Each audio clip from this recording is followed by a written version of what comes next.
Vous allez voilà, peut-être nous expliquer où vous en êtes dans vos différents travaux. Nous vous écoutons. Oui, alors voilà, en fait, excusez-moi, mais on m'a demandé de venir vous parler du cas de Jeanne Calment et vous m'avez donné 10-15 minutes, 15 minutes pour le faire. Donc, Oui, tout à voilà. fait. Elle mérite On débattra, largement si ça. vous voulez, de mes travaux un peu plus tard. Et en fait, cette intervention est basée sur un papier qui vient de paraître dans un journal américain, qui est le plus grand journal de gérontologie, avec quelques co-auteurs. Et tout a commencé, si vous vous souvenez, le 31 décembre 2018, où dans un grand site internet qui fait la promotion de l'extension de la longévité, un interview d'un gérontologue dont personne n'avait entendu parler, russe, qui s'appelle Valéry Novoselov, disait qu'il n'était absolument pas convaincu par le cas de Jeanne Calment et que ce cas devait être validé, qu'il en avait chargé un jeune mathématicien russe qui s'appelle Nikolai Zak.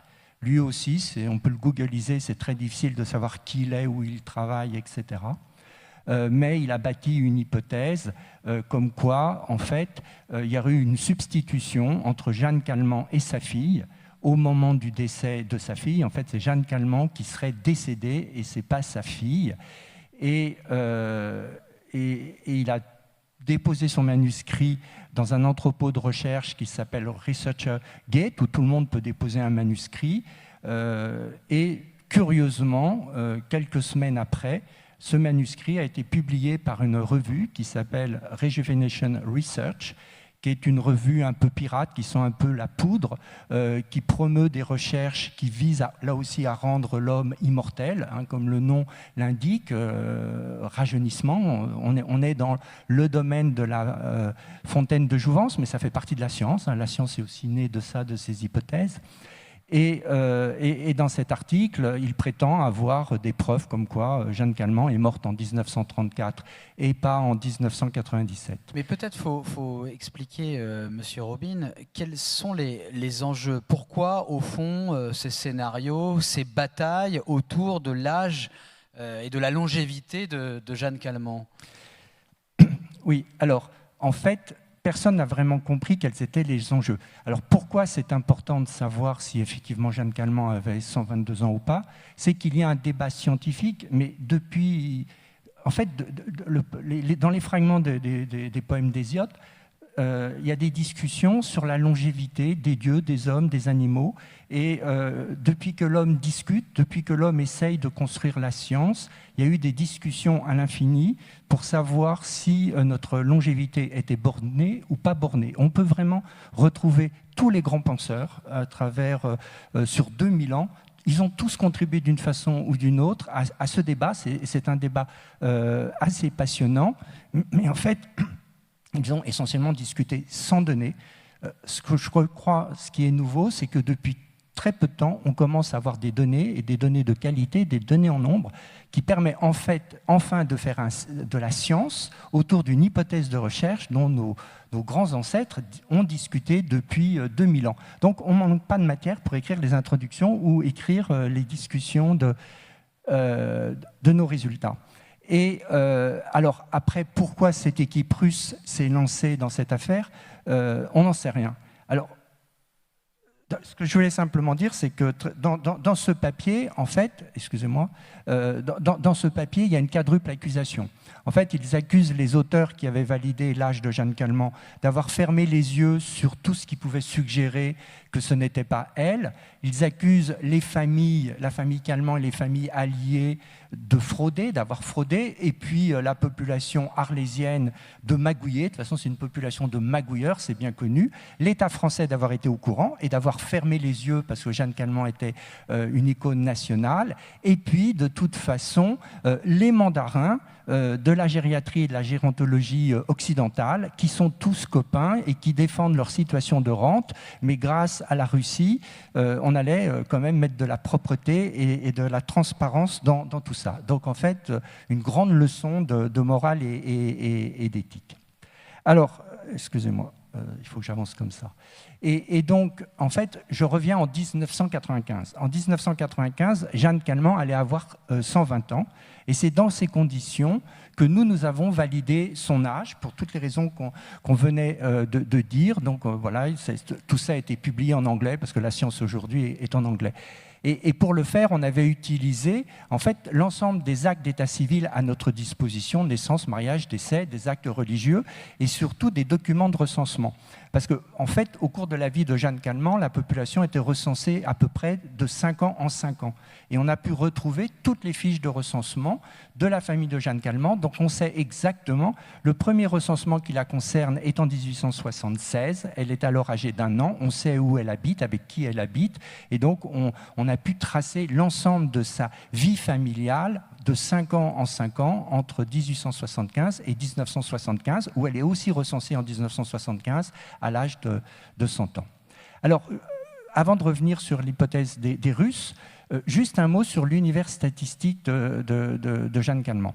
On a la chance, en France, à la fois d'être un grand pays, il y a quand même 70 millions d'habitants, et d'avoir une statistique publique qui est très ancienne. L'état civil a été créé par François Ier, je vous le rappelle, au XVIe siècle. Ce qui fait qu'on est un des rares pays à avoir des données historiques de qualité. Et à partir de ces données, ce qu'on est capable de faire aujourd'hui, c'est de tracer, vous voyez ici en orange, c'est depuis 1816 jusqu'à aujourd'hui, en 2016, ça fait 201 points, on peut dire quelle était la personne qui a été enregistrée comme étant la plus âgée au moment de son décès. Vous pouvez nous expliquer comment ça marche, comment on le lit justement? Oui, c'est la courbe orange. Alors là, ce qui manque effectivement, c'est les âges. Ça, je suis désolé. Et, bon, ça arrive de temps en temps quand on passe des slides. Donc on les pique. Donc en fait, les pics que vous voyez, autour de 110 ans, je vais dire, voilà, c'est autour de 110 ans au début. Les pics que vous voyez, ce sont les âges les plus élevés qui ont été enregistrés en France à partir de 1816. Et puis, vous voyez qu'au cours du temps, il y a une légère tendance à une diminution, puis les choses vont augmenter soudainement vers la fin du graphique.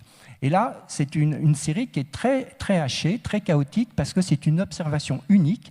Parmi les 60 millions de Français, ou les 500 ou 600 000 personnes qui meurent tous les ans, c'est celle qui meurt à l'âge le plus élevé. Et le graphique que vous avez en bleu, c'est le dernier graphique statistique qu'on peut avoir qui indique quelle est la limite de la longévité commune, c'est-à-dire si on met de côté les cas extrêmes. Et en fait, là, on voit qu'en France, alors je vais vous donner exactement les dates, de 1816 à 1946, il n'y a quasiment aucune variation.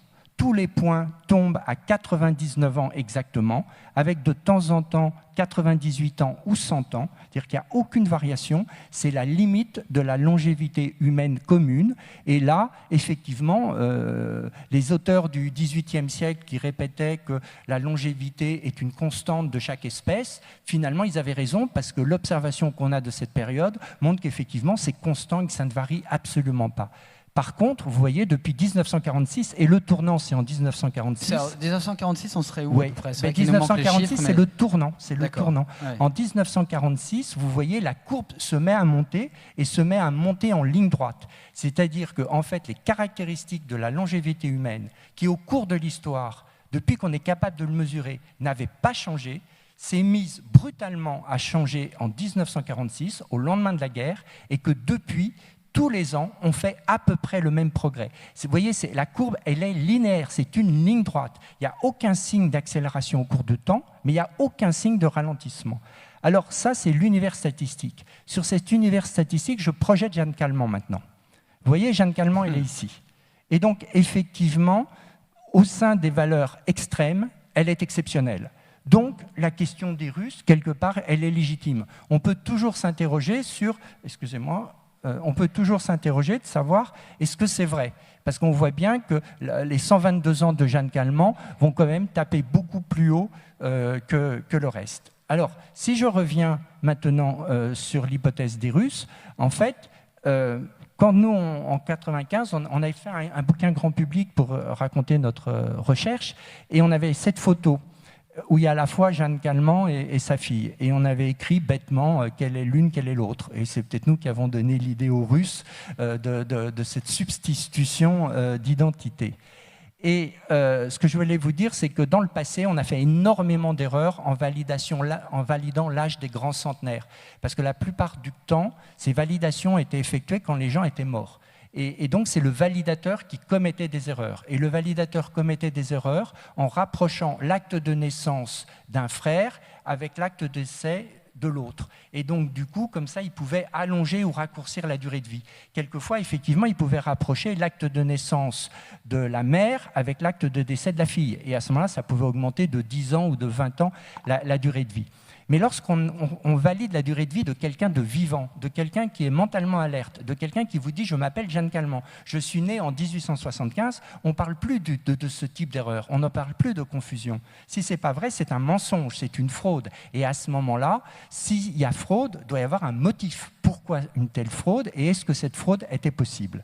Donc, dans l'ensemble des arguments qui ont été donnés par les Russes, et dans leurs publications, les Russes ont des dizaines et dizaines d'arguments qui, quelque part, n'ont aucun sens. En fait, c'est des insinuations, ils ne cherchent absolument pas à les prouver, ils accumulent des choses, des idées, c'est plus des idées que des hypothèses, qui pourraient suggérer que Jeanne Calment n'est pas Jeanne Calment, mais sa fille. Alors, pour eux, le motif de la fraude, c'est qu'en fait, le père de Jeanne Calment était mort en 1931, en cédant à ses enfants une énorme propriété en Camargue, et qu'ils avaient dû à payer, ce qu'ils ont écrit, des centaines de milliers de francs, de dollars d'aujourd'hui, en droit de succession en 1931. Et qu'au moment de Jeanne Calment, puisque eux pensent que c'est Jeanne Calment qui est mort en 1934, ils auraient dû repayer une deuxième fois ces droits de succession pour la même propriété. Et donc c'est comme ça qu'ils auraient eu l'idée de substituer la mère à la fille et de dire que c'est la fille qui était morte pour qu'il n'y ait pas à repayer ces droits de succession. Alors, cette fois-ci, pour essayer de valider ou d'invalider ce que prétendaient les Russes, on est retourné dans les archives publiques, mais on ne s'est pas intéressé aux actes de naissance cette fois-ci, on s'est intéressé aux actes notariés et à tous les registres administratifs. Et en France, c'est extraordinaire. En fait, on a des archives incroyables. Tout est noté, tout est archivé, tout est recopié sur des registres, et ces registres deviennent publics après 50 ans, après 70 ans ou après 100 ans. Et en particulier, tout ce qui concerne les contrats de mariage, les achats, chaque fois que vous achetez, vous vendez une maison, vous partagez des biens, vous faites des donations à vos enfants, vous avez une succession, tout ça donne lieu à des documents notariés qui sont archivés de façon publique et qui deviennent publics. Tout le monde peut y accéder après 70 ans. 70 ans, ce n'est pas tellement ancien. Pensez à votre famille. Tout ce qui est arrivé dans votre famille en termes d'héritage, de donation, de transactions avant les années 1950, parce que c'est ça, 70 ans, tout le monde peut y accéder. Et tout le monde peut en dire ce qu'il veut, c'est complètement public. Et en particulier, il y a des documents fiscaux qui ont voilà, le même âge et auxquels on peut accéder de façon publique. Et donc, en consultant ces documents, on a découvert que Nicolas Calment avait donné tous ses biens à ses enfants en 1926, c'est-à-dire 5 ans avant son décès, et qu'il avait payé toutes les taxes afférentes à ces donations, et qu'en échange de cette donation, ses enfants devaient lui verser une rente viagère à vie d'un montant de 5 000 francs. Donc, il n'y a pas eu d'héritage, il n'y a pas eu de droit de succession à payer en 1931. En fait, la seule chose qui s'est passée en 1931, c'est l'extinction de la rente. Donc, les enfants ont dû cesser de verser ces 5 000 francs à leur père en échange de tous les biens qu'ils avaient déjà reçus. Donc, ce motif financier n'existe pas. La donation, vous la voyez ici. Et la deuxième chose, il y a un deuxième argument qui avait été donné par Zach. Il prétend que Jeanne Calment avait acheté une rente viagère auprès d'une assurance avant 1934, date du décès de sa fille, et que cette assurance était toujours en opération en 1997 au moment de son décès. Et que c'est de cette assurance que l'État français était au courant et avait fermé les yeux. Or, il se trouve qu'en 1946, la France avait été complètement détruite par la guerre, il fallait reconstruire la France, on avait besoin d'argent, donc il y a eu une loi particulière pour lever des impôts considérables pour pouvoir rebâtir la France. Et on a demandé à tous les Français de déclarer l'ensemble de leur patrimoine, l'ensemble de leurs richesses, l'ensemble de leurs revenus pendant toutes les années de guerre, de 1940 à 1945. Non seulement on voulait identifier la richesse pour récupérer de l'argent pour reconstruire la France, mais surtout, on voulait repérer tous les gens qui s'étaient enrichis pendant la guerre. Et vous savez tous, on a appris ça à l'école, il y a eu au moins 5000 exécutions au lendemain de la guerre. À ce moment-là, on ne rigolait pas. Les gens qui s'étaient enrichis pendant la guerre étaient vraiment traqués. Et donc, dans ces déclarations, la déclaration de Jeanne Calment fait une trentaine de pages. Vous deviez amener des preuves, vous deviez amener des documents financiers, des documents de la banque, des documents d'assurance pour vraiment établir quel était votre patrimoine. Et donc là, on voit bien que Jeanne Calment ne disposait pas de cette rente viagère. Donc ça, c'est une invention aussi pure et simple. Je vais passer très très vite sur les possibilités pratiques d'une fraude. En fait, les Russes prétendent qu'elle vivait recluse. Depuis, beaucoup de familles ont donné des photos et donc on la voit tout le temps très entourée. Pour ses funérailles, par exemple, la presse locale a écrit « Une foule particulièrement nombreuse a conduit samedi dernier à sa dernière demeure Madame Biot-Calment ». Si on regarde sur son faire-part, là on ne le voit pas, il a été écrasé aussi, plus de 31 personnes avaient signé le faire-part de décès.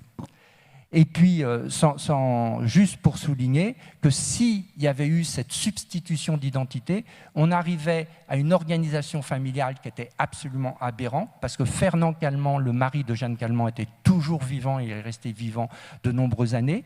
Donc sa fille Yvonne aurait pris la place de sa mère et serait allée vivre aux côtés de son père, qui l'aurait traité comme son épouse.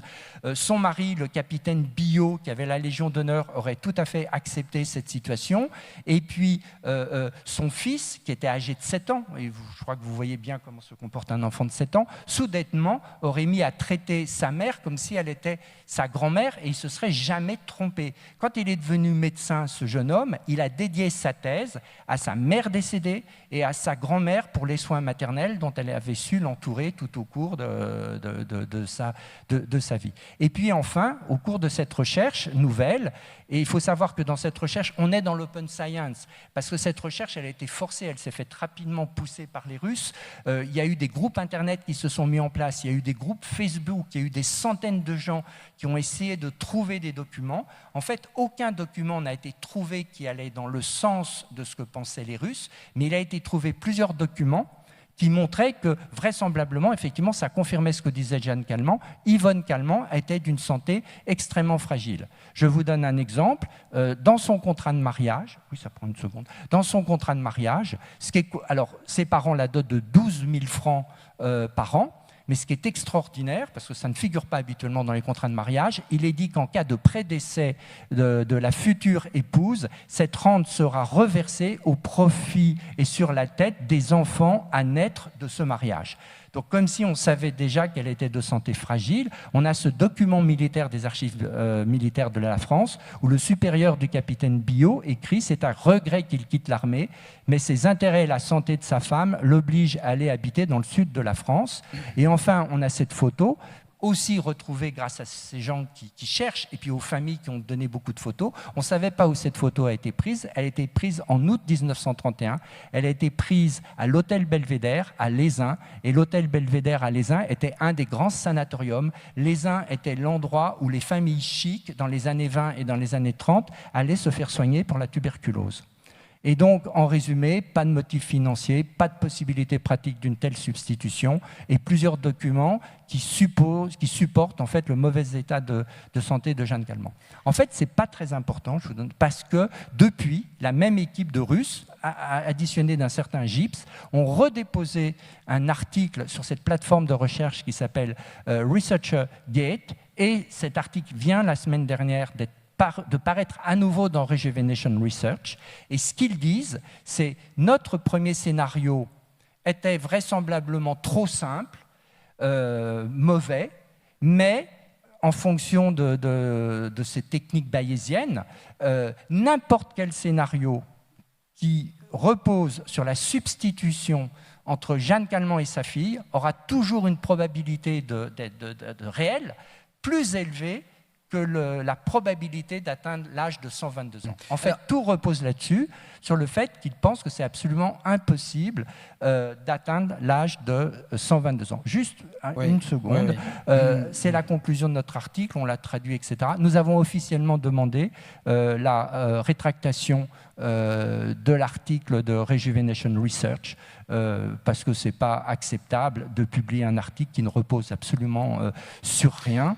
Voilà, donc je pense qu'il y a plusieurs débats dans cette question. Il y a Jeanne Calment, mais il y a aussi ce qu'est la science et les bonnes pratiques scientifiques. Voilà, j'ai quand même une question. Merci beaucoup Jean-Marie Robine pour cette enquête formidable que vous avez menée. Mais une question naïve peut-être, mais qu'est-ce qui explique que des Russes ou des Américains, en tout cas là ce sont des Russes, mais que des gens mettent autant d'énergie à essayer de prouver que quelqu'un, en l'occurrence une Française, n'a pas atteint l'âge de 122 ans. Quel est l'enjeu en fait de ça ? Et du coup, on comprend l'énergie que vous avez mise à enquêter pour montrer qu'ils avaient tort, mais quel est l'enjeu pour eux de dire ben non, on ne peut pas atteindre cet âge-là ?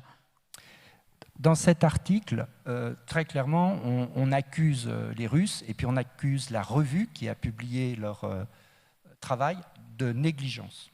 Non, écoutez-moi, oui. On aurait pu... Mais je voudrais qu'on comprenne, c'est important quand même. Pourquoi est-ce qu'ils mettent autant d'énergie à dire qu'elle n'a pas atteint 122 ans ? Non, mais je vous réponds là. En fait, je vous réponds. On aurait pu, on a de quoi, on aurait pu les accuser de fraude scientifique. Sauf que la fraude scientifique, c'est un crime aux États-Unis. Et là, on est dans le contexte d'une revue américaine. Et on change complètement de dimension. Donc, vous me permettrez, je vais vous répondre, mais je ne vous dirai pas tout ce que je sais. Parce qu'un certain nombre de choses que je sais aujourd'hui nous amènent automatiquement du côté, c'est plus de la négligence, c'est carrément de la fraude. Et je ne vais pas, comme ça, publiquement, accuser de fraude scientifique un certain nombre de collègues ou pas collègues. Donc c'est plus compliqué. Effectivement, vous avez raison, on ne comprend pas. Moi, ce que je pense, et ça je peux le dire, ces deux Russes sont strictement inconnus. Là, aujourd'hui, en science, quand vous avez quelqu'un qui fait des recherches, qui est un scientifique, vous pouvez le googliser, vous allez trouver très facilement 4 choses. Vous allez trouver où il a fait sa thèse, vous allez trouver dans quelle université il travaille, et vous allez trouver son email institutionnel, et vous allez trouver sa liste de publications. Ils n'en ont pas. Donc, qui sont ces gens-là ? Ça, c'est la première chose. Donc, effectivement, et puis leur texte est d'une maladresse incroyable. Oui, non, ça, donc, ils sont allés au casse-pipe. Donc, pour qui ils ont travaillé, et mon sentiment, c'est qu'effectivement, ce sont des seconds couteaux qui ont été manipulés, par qui on ne sait pas trop. Le Washington Post a prétendu que c'était Poutine, moi j'y crois pas du tout, mais je pense qu'actuellement, ce qu'on a à faire, c'est que ces gens qui ont été manipulés ont du mal à admettre cette manipulation, et ils s'entêtent en fait. Ils s'entêtent dans leur truc à dire que Jeanne Calment n'est pas Jeanne Calment, et ils en font un peu trop. Moi, je pense que la manipulation vient de ces grands sites Internet, qui sont tous des sites américains, en faveur de l'extension de la longévité humaine. Et ces sites ont énormément d'argent, en particulier parce qu'ils sont largement fondés par 2 des GAFA, qui se sont dû se dire, après tout, je peux mettre quelques milliards là-dedans, s'ils sont capables de me rendre immortel ou de cryogéniser ou je ne sais pas quoi. Contre une autre piste qui serait celle de la longévité de Jeanne Calment. Contre une autre piste que ce serait effectivement des chercheurs qui d'eux-mêmes auraient bâti une hypothèse, etc. Donc c'est compliqué. Voilà. Très bien. Donc, merci beaucoup.